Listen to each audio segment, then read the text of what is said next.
Hey Cancer, hi. So I'm coming out to you live with your reading for the fairy blessings for this week. What gifts are coming through? Now Cancer, I did just want to point something out. I will be using my Isis Oracle deck on the Patreon page that I have set up.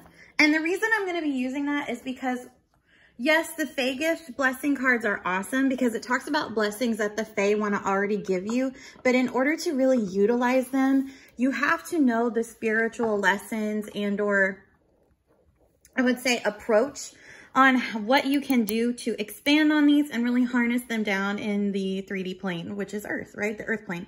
So I like to use another oracle it's usually which one I feel called to in that moment to work with. And I'm feeling really called to use the Isis Oracle to go over, you know, unconditional love. This also kind of peels back the layers of unconditional love because so many of us in Cancer, you know exactly what I'm talking about.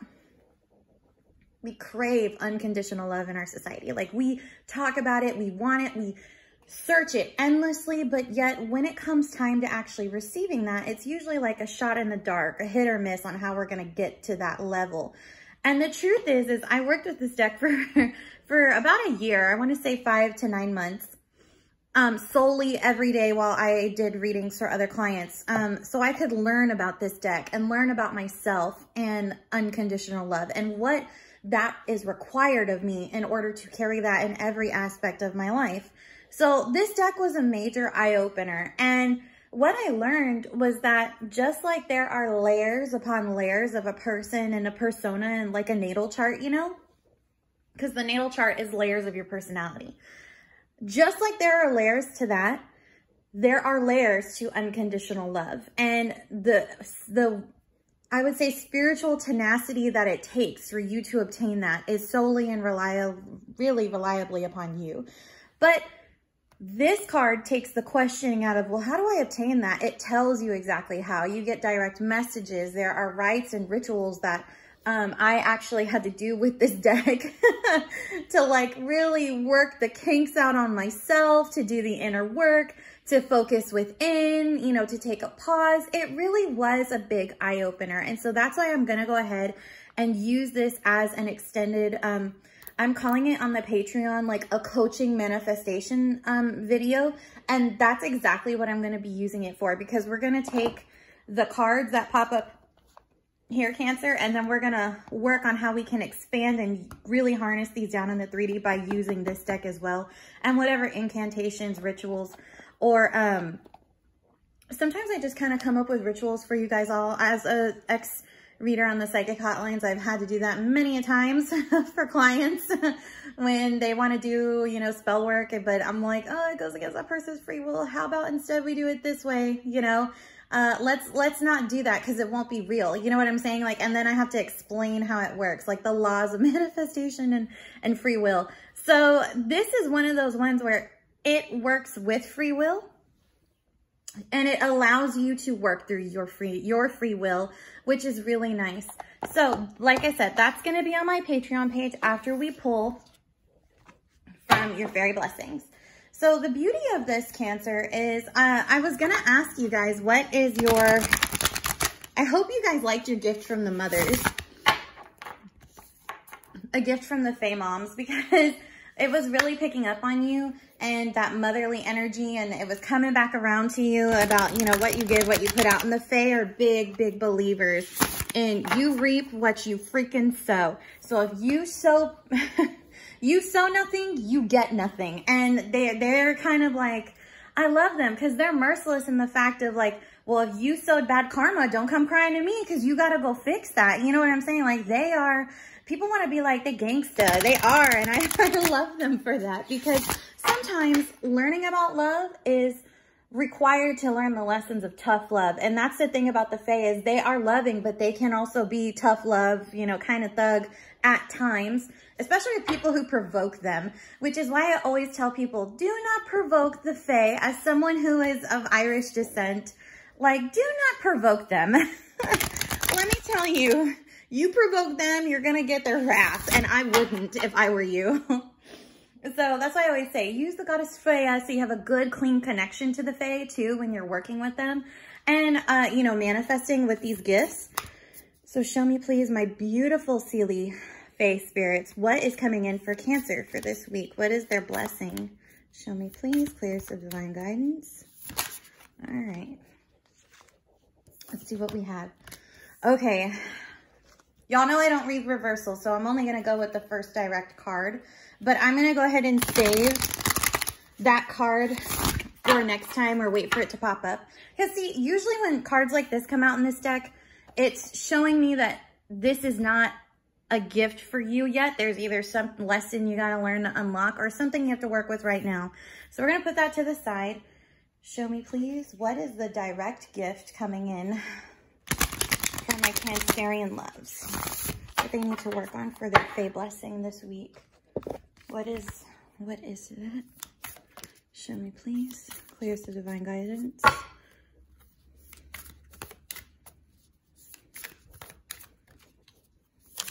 Oh, here we go. Oh, interesting, Cancer. You got a rebellious energy around you. I find that absolutely ironic. I mean, yes and no, because if I know like the astrology of what's going on in your current house right now, with your partnership house, Pluto is in Capricorn, which your actual partner on the astrological wheel for partnerships, love and romance, diplomacy, all that is in Capricorn. And Pluto is there, and Pluto's about to go retrograde. I always say he goes retrograde at the end of April because that's what I've noticed in the last several years that I have worked with him before I ended up having to switch pantheons. It's a long story, but I've worked with plenty of the, you know, the gods and goddesses of various deities because my path was a little bit different than everybody else's. Every time I want to pick a deity to work with, they're like, no, you can't get attached to me. I'm like, no, why? Like, you know what I mean? Like, as a water sign, I'm like, let me be attached.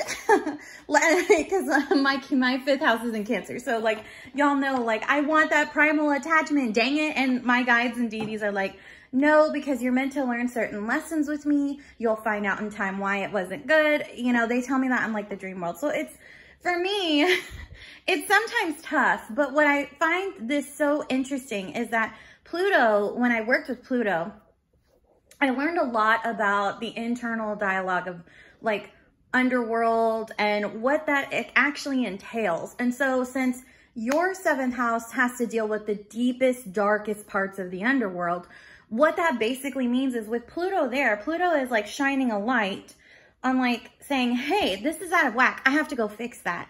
Hey, I don't like this. I need to go fix that. And for you, Cancer, you're this mother energy that is like, well, I just want to be loving and accepting. But this divine masculine energy is saying no, and it keeps redirecting things from my flow. And I don't understand why, because motherly energy is accepting, you know, we're all taught that some mothers love us for no matter what. And then you learn later on that sometimes the moms who say that don't always love you no matter what. They actually love you conditionally. So this is interesting for me because it's almost like, the thing is we have Pluto in Capricorn. And for you, Cancer, I also have Eris and Chiron and Mars and the Sun in Aries, which is for you, I want to say your 10th house natally. So that's kind of bringing up some friction in your manifestation levels of your epitome of everything that you want. The job, you know, kind of, I always like to say the 10th house, no matter the chart area, is always going to be your potential for maximum harvest time, okay? So for example, it would be like the job, the car, the house, the relationship, the marriage, etc. You see what I'm saying here? It's the 10. It's about cycles ending, but also about brand new beginnings coming through with the lessons you learned from those cycles. So the thing is you have Chiron and Eris and they're already in Aries. Oh, this is gonna be hard. But you have them in there, and then you have the Sun in Aries, and you have Mars in Aries. And so there's this energy in your 10th house of conflict with Eris and Mars. Both of them are, there's this comic book artist that does like ancient Greco-Roman comics. He's Italian, and oh my God, his stuff is so funny. And you know, there's a comic that, well, it was before everything in the Ukraine happened, because, you know, nobody had seen a real, you know, we knew of war, we knew of wars, but not to the scale of what it is right now. And so Iris and Aries are in the skit, and it's like, they're like, war, and they're pumping each other up, you know? And the other gods are like, oh my God, where are they going? And Dionysus is like, oh my God, I don't know if I should laugh or be sad because a whole lot of people are gonna die. And so it's like, you know, because that's the energies of Eris and Chiron. They're the counterparts of war. One is, I'm gonna agitate and start conflict with Eris, right? And Aries is the god of chaotic war. And my Greco-Roman professor always said, my myth professor said, if you want to win a war and you want to win it quick with less casualties, you pray to the goddess Athena. If you want to lose a war or have a war that is full of chaos, carnage, and etc., you pray to Aries. And the thing is Mars in Aries is a very powerful placement because Mars is an activated fire sun sign. So for you, your 10th house is one way, but your 7th house is completely other. And I feel like Pluto is trying to like shine a light on what's going on in your 10th house through your partnerships, through love and romance. Because partnership with the 7th house is romantic love, yes, but it's also connections as far as bonds, business partnerships. I would say diplomacy as well, because sometimes the 7th house does deal with legalities surrounding marriage, commitment, contracts, etc. So, and legal. 7th house is usually known about legality. So it's like, that's not to say there's anything legal going on or you'll get any paperwork, because that's not this kind of reading. But Pluto is shining a light in your 7th house of like, hey, I feel this way. Hey, maybe this is out of whack. I need to fix this. And then you've got all the other 4 planet, you know, signs and asteroids kind of sitting there. 2 are playing off of each other and causing agitation and arguments. And then 1, you have Chiron, the underworld ferryman, who's basically like, I just want to help them heal. Like, let's get through this anger so then like they can process and heal. And then the sun is like, happy birthday, Aries. And, you know, trying to give some joyous energy into your 10th house, which I think is kind of keeping it on a short supply, because since it is a fire sign energy tends to run very hot, but it depending on the sign, it can run short, which with Aries, it's definitely going to be, like spring energy. It's going to be beautiful. It's going to culminate, but it won't be fully grown. And so you'll have to really tend to it once we fall out of Aries season, which won't be until mid-April. So the reason that I find this interesting that the card of the blessing of the Unseelie came in, which is not a card I normally recommend. The Unseelie court came through, and this card talks about being a little bit rebellious. It talks about, it's funny because like I pulled this card initially for Aries for their birthday on the very first video I did last week for the Fae Blessing card. This is what they got, but this is more like pirate, Captain Jack Sparrow kind of rebellion, okay? Not being a rebel just to be one. It usually has to do with resetting some type of balance or order. And so with that, I think it's picking up on Eris and Mars together in Aries because they're both ruled by Aries. So I can kind of see that. And so it's like this own kind of underworld darkness kind of coming out into your 10th house. You're kind of seeing like these energies that they joke around, and energy as far as energies that I'm picking up on could be people, places, or things. And it's like they joke around, but they're kind of hurtful. And then, you know, then there's this fighting energy. A great example of this, of what I'm talking about with the astrology, I made a joke about it on my social media because the memes were gold, you know, on Monday after the Oscars. But like when Will Smith hit Chris Rock, I was like, Eris and Chiron was Chris Rock, and Mars and the sun in Aries was Will Smith hitting, you know, just hitting him. Because Aries energy initially, whether it's Eris or Mars, it likes to instigate. And it instigates usually out of boredom or out of, you know, some people say with this whole Will Smith thing, it was out of defensiveness. I can see his side of it, but I disagree with what happened. There was no, and this is why I'm pointing this out, because with this energy, there's no tact.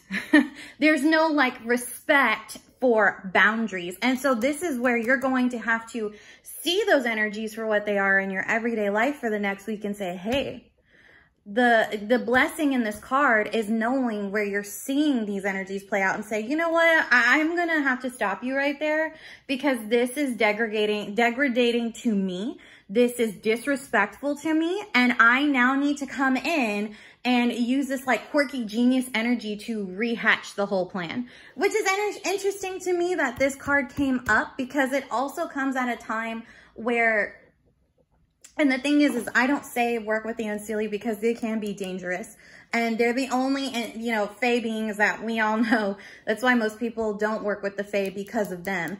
And the truth is they give you a type of freedom, and it's a freedom that's usually needed. So whenever this card has come out for other signs, like with Aries, I suggested working with the goddess Freya, asking her to show you in a dream, like, what is the reason for this card coming up? Where is it in your life there is imbalance that you need to have some freedom in? Because they wouldn't come through because they're rebels, right? And they come through for a reason. They're coming through to change energy up, but how they change it up is usually through chaos. So you need to ask the goddess Freya, okay, well, they're trying to bring chaos to shift a change. I understand. Why can't I use it in another way? Can this be shaken up somehow in a way where I can take control through proper action with tact and respect? And, you know, she'll show you in a dream. Like, if you ask her, she'll show you. She'll show you what they're trying to shake up. It'll either through some kind of symbology or a physical item or something like that. But the thing is the book itself, because I've worked with this card, I've actually had to work with this card myself, because it's also about, like I said, I keep talking about freedom, but freedom is different for everybody in a different sense, because in some way we are all restricted. But when I say freedom, like, and I'm comparing it about like Captain Jack Sparrow kind of freedom and quirky behavior, I will admit Jack is pretty chaotic in of himself. And his plans are always, everybody thinks they're always like not hatched, but he's actually kind of a weird, quirky genius. Like, because he always knows how to have an escape plan. He always ends up, you know, getting exactly what he needs to be in power in that moment, even though all the choices he uses initially are for himself, he ends up doing it for the greater good.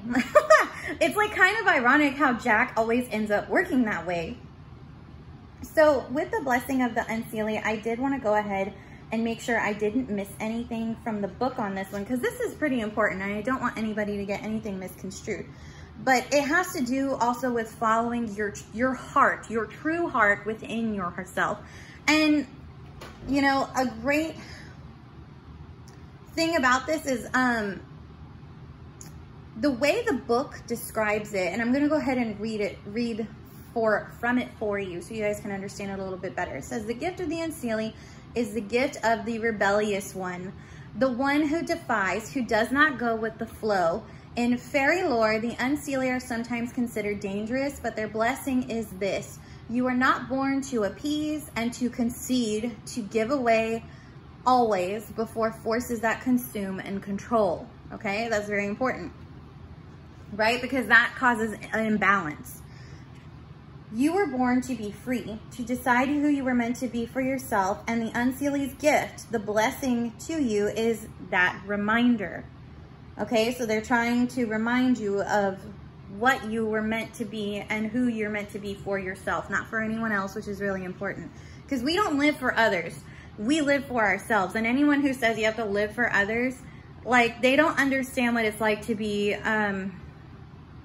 subservient or put in a position of subservience to other people. And you know what? That's a big problem in the spiritual community itself, Cancer. You know what I'm talking about. Where people are like, oh, yes, I'm using my gifts, but it's in service of others. And yes, there's nothing wrong with doing that.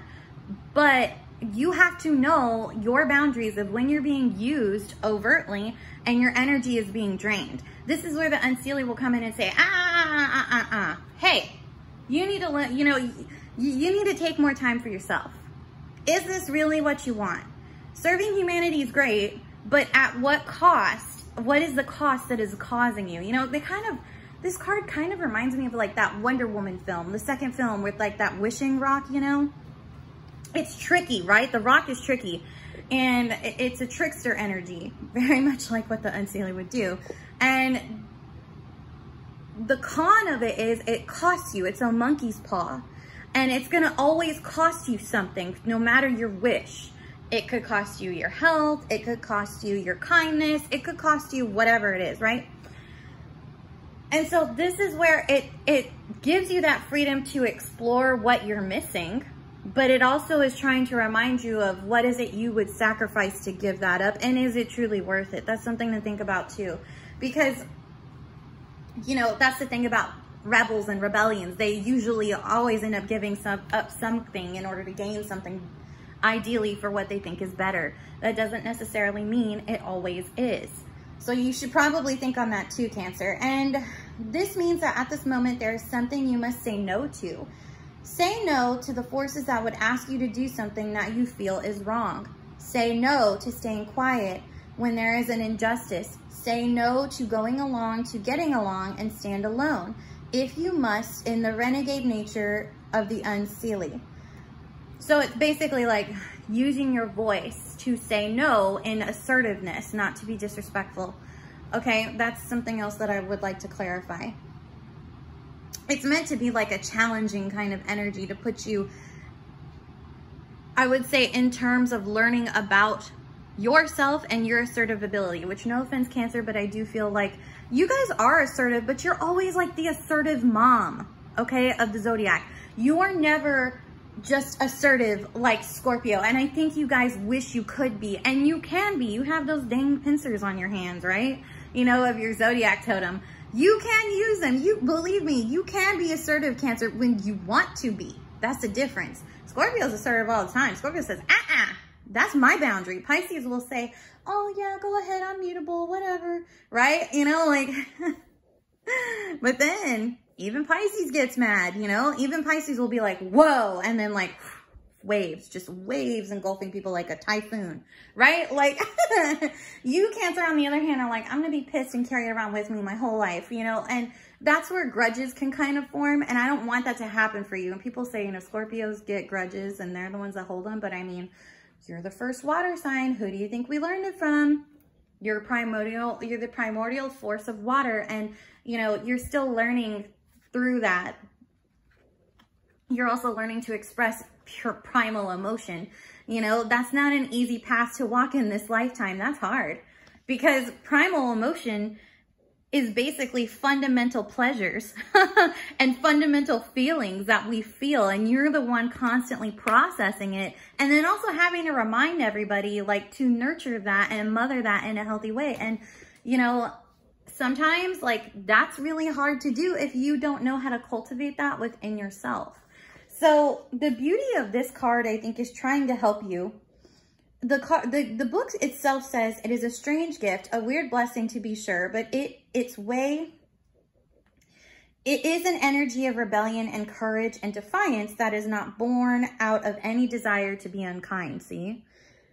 In fact, it is born out of desire to breathe and be free. With this blessing, you will say no. You will take a stand. You will find a new path, and you will be true to yourself. And while you may be called disruptive or difficult, know that these labels are only given when you can no longer be controlled. When the Unseelie bless you in your holy work, know that you are only being true to yourself and walking your own path. Blessings of the Unseelie, those holy rascals, friend. That's where the book leaves off. And so it's like, I like that the author, Lucy Cavendish, made that clarification, because it is important for you guys to understand the distance between being no for yourself and coming off as a rebel versus just going in and deconstructing everything to be a rebel, to say, oh, well, I'm being a rebel and I'm bringing a new thing. And were you really, like, think of it like Black Panther. Like, for anybody who saw Black Panther, that's a really good example of, like, the difference between rebellion, like I'm talking about with Jack Sparrow, and rebellion to break things down, to deconstruct order, right? Because, you know, that's the flip side of being a rebel. That is always the problem with being labeled that way, is others use it for nefarious intentions, right? And so then it's like, you'll get grouped with that label and then nobody will want to work with you. But the truth is they're not seeing the no for simply having self-respect for yourself to say, no, that's, you know, this is not okay, versus, no, I'm just doing it to break the social norm. That's different. So I did want to go ahead and put that out there for you, Cancer, that is something you need to be thinking about and working on. Now, since this card came up in reverse, we'll see when it'll come up, when it's ready. So I'm not going to push it. I'm going to go ahead and pull from the Isis Oracle deck on Patreon. So only that is a patrons only video. Only patrons have access to that. So please make sure to use my Patreon link in the description box below. You can join on there. I have only so many spots because right now I'm trying to keep my time limited. I have other projects that I do have to currently work on right now. And, you know, I need that to kind of bring order in my own life. I guess that's my way of being a little bit like the Unseelie is I'm limiting the number of people, not to limit to control, but to limit for my time, because I have a whole bunch of stuff on there for Patreon that, you know, I'm looking at my time and I'm like, oh yeah, I would definitely have to limit the group. Like, for example, you know, if you join, I think the second tier, you get a 30-minute reserved reading with me for the month, you know, and that takes time because I usually record and send those to you guys, you know, and I'm going to have to sit with my calendar and look at the days that I'm on and, you know, all of that. And I'm going to have to keep, you know, those days and those readings and those sessions open for you guys and go from there. And then there's my emergency sessions where if you pay so much money, you get 6 emergency sessions with me throughout the year, period. And you can use them anytime I'm online on my business days, which is nice, you know, and you get a recorded session. So there's that too. That's why I'm like, and they're an hour a piece for those. So that's why I'm like, yeah, like in that way, I feel a little bit kind of like the Unseelie of like, I'm bringing this whole new thing into it. That's not including my Etsy shop. Like, y'all, I have a lot going on. I am a busy woman and I am a one-woman show. But the point is I'm bringing this up because sometimes some people say restriction is limitation and limitation is control and all that. And so I want to make it clear that sometimes with this energy, limitation is a form of control that might be needed as well. That's something to think about too. Or limitation is something, there's something you need to learn there about limitation. Now that being said, the beauty of pulling this card and then using this deck for your oracle messages afterwards for like rites and rituals is you can turn this negative aspect into something positive no matter the card, which is great, especially with this deck. So like I said, go ahead and join me on Patreon so we can go ahead and look at that for you. Until next week, Cancer, I'm going to go ahead and this is Luna signing off. I'll see you soon. Bye-bye.